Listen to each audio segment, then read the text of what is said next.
දවසක් මිහිඳු මහරහතන් වහන්සේ රුවන්වැලි සෑය ඉදිවෙන භූමියේ ගහක් යට විවේකයෙන් භාවනා කරමින් වැඩ ඉන්නවා. දේවානම්පියතිස්ස රජුරුව මල් වට්ටියක් අරගෙන මිහිඳු මහරහතන් වහන්සේ ළඟට ඇවිල්ලා මල් වට්ටිය පූජා කළ වැන්දා. මිහිඳු මහරහතන් වහන්සේ මල් වට්ටිය අතට අරගෙන අධිෂ්ඨාන කළ දුන්න රජතුමනි මේ මල් ටික මේ පොළොව වටේට ඉහින්න කියෝ. රජුරුව මල් ටික පොළොවට ඉහින්නකොට පොළොව ගිගුරුම් දෙමින් පොළොව සෙලවෙන්න ගත්තා. රජතුමා මේ මොකද මේ කියලා අහනවා ස්වාමීනි ඇයි මේ පොළොව සෙලවුනේ? මල් ඉහිනකොට පොළොව කම්පා වෙනවා. එතකොට මිහිඳු මහරහතන් වහන්සේ කියනවා රජතුමනි මෙතන මේ මහා බද්ද කල්පේ පහළ වෙච්ච කකුසඳ බුදුරජාණන් වහන්සේ 40000ක් මහරහතන් වහන්සේලා සමග ඒ කාලේ ලංකා භූමියට වැඩම කරලා මෙතන සමාපත්තියෙන් වැඩ හිටිය තැන. මේ මහා බද්ද කල්පේ දෙවනුව පහළ වෙච්ච කෝණාගමන බුදුරජාණන් වහන්සේ 30000ක් මහරහතන් වහන්සේලා සමග මෙතන සමාපත්තියෙන් වැඩ ඉඳලා තියෙන. මේ මහා බද්ද කල්පේ පහළ වෙච්ච කාශ්‍යප බුදුරජාණන් වහන්සේ 20000ක් මහරහතන් වහන්සේලා සමග මෙතනම සමාපත්තියෙන් වැඩ ඉඳලා තියෙන. රජතුමනි අපේ ගෞතම බුදුරජාණන් වහන්සේ කැලණියට වැඩම කරපු ගමනේ 500ක් මහරහතන් වහන්සේලා සමග මෙතනම සමාපත්තියෙන් වැඩ හිටියා. මේ මහා බද්ද කල්පේ පහළ වෙච්ච සිව් බුදුවරුම සේවනය කරපු භූමියක් මේ. අනාගතේ ධාතුන් වහන්සේලා ද්‍රෝණයක් තැම්පත් වෙලා ලෝක පූජිත චෛත්‍යයක් මෙතන නිර්මාණය වෙනවා. ඒ නිසායි කිය පොළොව සෙලවෙන්නේ පොළොව කම්පා වෙන්නේ. රජුරවන්ට ආසාවක් ඇති වුණා අනේ ස්වාමීනි ඔබ වහන්සේ මට උපදෙස් දෙන්න. මම මගේ රාජ්‍ය කාලය තුල ඔබ වහන්සේගේ උපදෙස් ඇතුව මේ චෛත්‍ය ඉදි කරන්නම් කිව්වා. එතකොට මිහිඳු මහරහතන් වහන්සේ කියන රජතුමනි ඔබ සුදුස්සන් නෙවෙයි කිව්වා. මේ චෛත්‍ය ඉදි කරන්නම පෙරම් පුරාගෙන එන පාරමී පුරාගෙන එන බෝධිසත්වයෙක් ඔබේ මුණුබුරෙක් හැටියට දුටුගැමුණු නමින් අනාගතේ පහළ වෙනවා. අසංකීයකොත් කල්පලක්ෂයක් පාරමී පුරාගෙන අගසව් තනතුරක් ප්‍රාර්ථනා කරගෙන යන බෝධිසත්වයෙක්. ඒ වෙලාවේ කියනවා රජ්ජුරුවන්ට සතුටු හිතුණා අනේ ස්වාමීනි එහෙමනම් ඒ පින් ඇති මගේ මුණුබුරා මම ඉදි කරා හා සමානයික මගේ මුණුබුරෙක් මේ චෛත්‍ය මෙතන ඉදි කරනවන ස්වාමීනි මගෙන් මොකක්ද විය යුත්තේ? ඒ වෙලාවේ මිහිඳු මහරහතන් වහන්සේ කියන රජතුමනි ඔය කියපු තොරතුරු සෙල් ටැඹක සටහන් කරලා මෙතන පිහිටවන්න කිව්වා.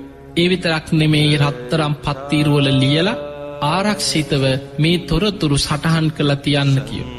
රජතුමා කරඬුවල තැම්පත් කළ මේ තොරතුරු ආරක්ෂිතව අනාගතයේ දුටුගැමුණු රජුරවන්ට මේ භූමිය හොයාගෙන චෛත්‍ය ඉදිකිරීම පිණිස මේ තොරතුරු සටහන් කරා. ඒ වගේම සෙල් ටැඹක ශාල ගල් පෝරුවක සෙල් ටැඹක චෛත්‍ය ඉදිවන භූමියේ මේ තොරතුරු සටහන් කරලා දුටුගැමුණු රජුරවන්ට මේක හොයාගෙන මෙතන චෛත්‍ය ඉදි කරන්න දේවානම්පියතිස්ස රජුරුව තමයි මිහිඳු මහරහතන් වහන්සේගේ උපදේශ පරිදි සෙල් ටැඹ පිහිටවන්නේ.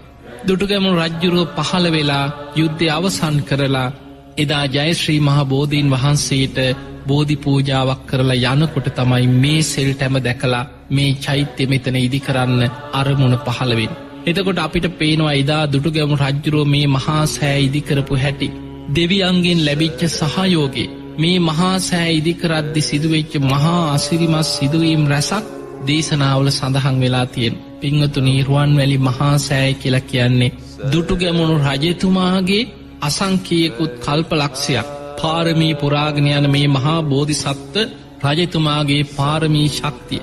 ඒ වගේම එදා වැඩ සිටි 이르දි බල සම්පන්න ලක්ෂ ගණන් මහරහතන් වහන්සේලාගේ 이르දිමේ ශක්තිය. ඒ වගේමයි දෙවිවරුන්ගේ දිව්‍ය ශක්තිය කියන මෙන්න මේ කරුණු තුනම එකතු වෙච්ච ඊළඟට බුදුරජාණන් වහන්සේගේ බුද්ධ අධිෂ්ඨාන මේ සියල්ල මත ගොඩනැගිච්ච ලෝකේ පූජනීයම චෛත්‍යයක් තමයි රුවන්වැලි මහා සෑ භූමිය. හරිම අසිරිමත් තොරතුරු මේ රුවන්වැලි මහා සෑය ගැන සඳහන් වෙන්නේ. ඒ නිසා පින්වතුනි වර්තමානයේ අපිට ඔබට මේ ලෝකයාට ජීවමාන බුදුරජාණන් වහන්සේ වැඩ සිටිනවා හා සමානයි මේ ලංකා භූමියේ වැඩ සිටින ස්වර්ණමාලී චෛත්‍යරාජාණන් වහන්සේ. ඒ නිසා ඔබේ ජීවිතේ ඔබ බෞද්ධයෙක් නම් ඔබ තෙරුවන් සරණ ගිය ශ්‍රාවකයෙක් නම් මේ රුවන්වැලි මහා සෑය අභියසට ඔබේ ජීවිතේ ඉඩ ලැබෙන හැම වෙලාවකම ඔබ මේ පුණ්‍ය භූමිය වන්දනා කරමින් තුනුරුවන් සිහි කරලා ජීවමාන බුදුරජාණන් වහන්සේ වන්දනා කරනවාසේ මේ චෛත්‍ය වටා ප්‍රදක්ෂිනා කරමින් බුදුගුණ සිහි කර කර